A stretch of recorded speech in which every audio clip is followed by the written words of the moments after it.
Good afternoon student, welcome to online class of CGPS। चलिए हम अपनी आज की क्लास में हिंदी सब्जेक्ट में क्या पढ़ना है ये देखते हैं। पिछली क्लासेस में हमने पार्ट 1 पढ़ा था, ठीक है, भारत माता। उसके हम मीनिंग्स भी लिख चुके थे, मायने, है ना, सही कठिन अर्थ वाले। पिछले क्लास में आपको कविता पढ़ के समझा दिया गया था, उसके बाद आपको कठिन शब्दों के अर्थ भी लिखा दिया गया है। अब हमारे पास है अभ्यास, ठीक है। तो अभ्यास में सबसे पहले क्या दिया हुआ है, अभिव्यक्ति मूल्यांकन, ठीक है। अभिव्यक्ति मूल्यांकन में यहाँ पर देखिए दिया हुआ है श्रुतलेख, है ना। तो श्रुतलेख में क्या है, आपके पास बुक है तो आप अपनी बुक ओपन करिए, बुक नहीं है तो आप विवेक बुक डिपो में पता करिएगा, आपको बुक की फ़ोटोकॉपी अवेलेबल अगर होगी तो मिल जाएगी, और नहीं तो अपने आसपास कोई भी बच्चे जो कि क्लास 2 में रहे होंगे उनसे आप पुरानी बुक भी अरेंज कर सकते हैं, या फिर मनोज सर से कंसल्ट कर सकते हैं। अगर उनके पास बुक होगी तो वो आपको बुक दे देंगे, क्योंकि अभी नई बुक आने में कुछ टाइम है, ठीक है। तो चलिए सबसे पहले हम बुक देखते हैं। अगर बुक नहीं है तो आप क्लिपिंग से ही पढ़ लीजिए। अभिव्यक्ति मूल्यांकन में श्रुतलेख दिया हुआ है, सबसे पहले है बिठलाया। इसको आपको कॉपी में लिखना है। सबसे फ्रंट में अभ्यास लिखिए, अभिव्यक्ति मूल्यांकन यहाँ से देख के लिखिए, फिर श्रुतलेख, फिर बिठलाया, ब में छोटी की मात्रा बीठ, ला में आ की मात्रा लाया, बिठलाया, ये लिखना है। फिर दूसरा नंबर है आंचल, आ में चंद्र बिंदु है, चल आंचल।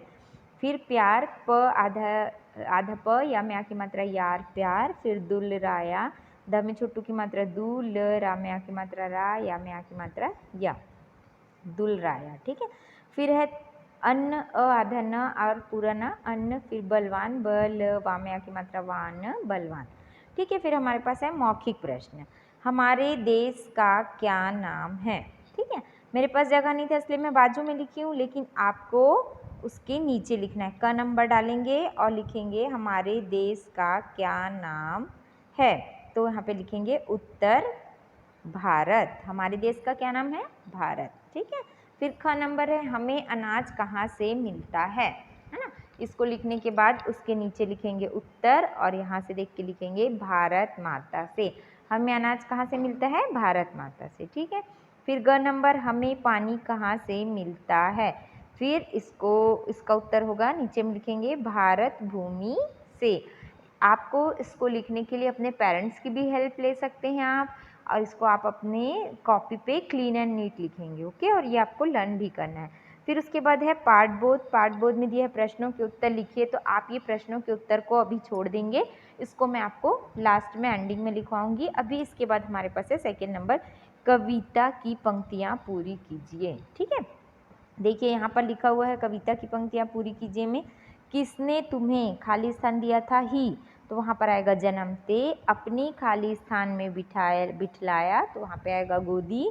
फिर किसने तुम्हें हिलाकर, वहाँ पर आएगा आंचल। और खाली स्थान किया दुलराया, तो वहाँ पे आएगा प्यार, ठीक है।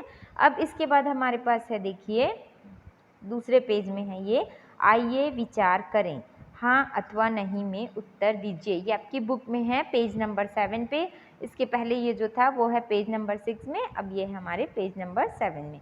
हाँ अथवा नहीं में उत्तर दीजिए, क्या हमें अन्न और जल बर्बाद करना चाहिए, तो करना चाहिए क्या बर्बाद अन्न और जल।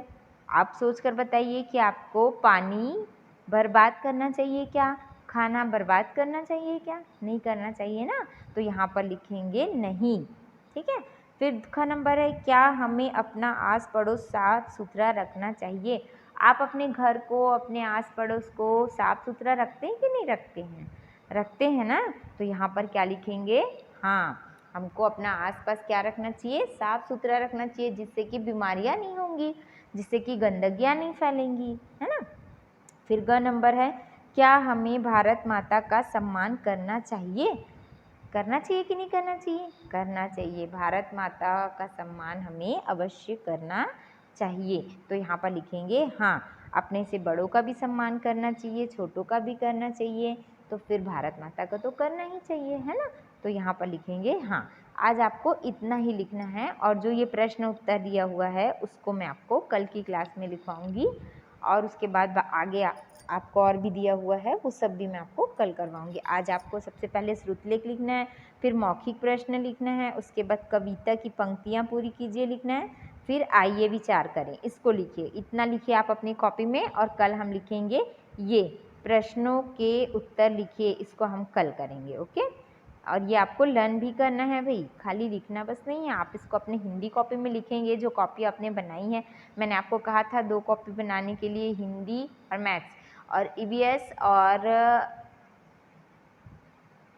इंग्लिश, है ना। 4 कॉपी हुआ, तो 2 कॉपी आप मेरे सब्जेक्ट की बनाएंगे और 2 कॉपी जो प्रणव सर और हर्ष यदु सर लेंगे उनके सब्जेक्ट की बनाएंगे। ठीक है, तो ईवीएस की कॉपी जो आपकी है वो भी 3 लाइन वाली होगी, है ना। और इंग्लिश कॉपी भी वही होगी आपकी 3 लाइन वाली।